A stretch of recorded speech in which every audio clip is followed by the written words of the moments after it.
Hi friends, good afternoon. ఈరోజు India versus South Africa match జరగనున్నది 3 గంటలకి. వర్షం కారణంగా కూడా ఆపేయాలి అనుకుంటున్నారు. ఇటువంటి వర్షం పడకుండా మ్యాచ్ జరగాలని ప్రార్థన చేయండి. నేను చెప్పడమే కాదు, జమీమా గారు కూడా చెప్తున్నారు. ముందున్న వీడియోలో తెలియజేస్తాను. ఆమె కూడా మీ సపోర్ట్ నాకు కావాలి, నా గురించి ప్రార్థన చేయండి, నా టీం అంతటి గురించి ప్రార్థన చేయండి మ్యాచ్ గెలవాలని. మొన్న జరిగిన సెమీఫైనల్ మ్యాచ్‌లో చక్కగా గెలిచి ఆనందం వ్యక్తం చేశారు. ఆ విషయం మీ అందరికీ తెలుసు. అక్కడున్న ఒక యాంకరో ఎవరో కానీ ఒక చిన్న పాపని ఒక మాట అడిగారు. జెమిమా రోడ్రింగ్స్ గారు మనకేమి నేర్పించారంటే, మనకేమి చెప్పారు అంటే, ఆయనపై నమ్మకం ఉంచండి. దేవుడు మన పక్షమున యుద్ధం చేస్తారు. ఆయనపై నమ్మకం ఉంచాలని. అలాగనే మనమందరం వారి దైవాలని ఆరాధిస్తున్నప్పుడు వ్యక్తిగతంగా ప్రార్థన చేయండి. మ్యాచ్ గెలవాలని. చాలా ఉత్కంఠంగా ప్రపంచం అంతా కూడా ఎదురు చూస్తుంది. మ్యాచ్ గెలవాలని, ఖచ్చితంగా మ్యాచ్ గెలవాలి, ఆ కప్పు మనకు రావాలి అని ప్రార్థించండి. ఎటువంటి సమస్యలు లేకుండా, ఎటువంటి అంతరాయం కలగకుండా చక్కగా మ్యాచ్ జరగాలని ప్రార్థన చేయండి.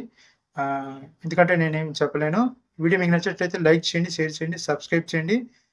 Thank you, love you all. It'll be a good game tomorrow. See you. One more game to go. We need your help. We need your prayers. We need your support. And yeah, that's how the center pitch also looks like. మనకేం నేర్పిస్తుంది? దేవుడు మన పక్షమున యుద్ధము చేస్తారు, ఆయనపై నమ్మకం ఉంచాలి అని నేర్పిస్తుంది. జెమిమా రోడ్రిగ్స్ మనకేం నేర్పిస్తుంది? దేవుడు మన పక్షమున యుద్ధము చేస్తారు, ఆయనపై నమ్మకం ఉంచాలి అని నేర్పిస్తుంది.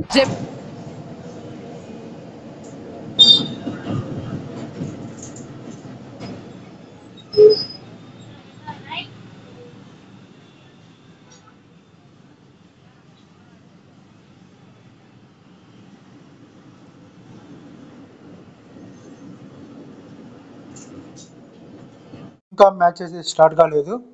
మరి డివై పటేల్ స్టేడియం ముంబైలో ఇంకో టైమింగ్ ఉంది. ఇక్కడ చూడొచ్చు మీరు. ఇక్కడ చిన్నగా స్క్రాల్ చేసి చూపిస్తున్నా, మీరు చదువుకోవచ్చు.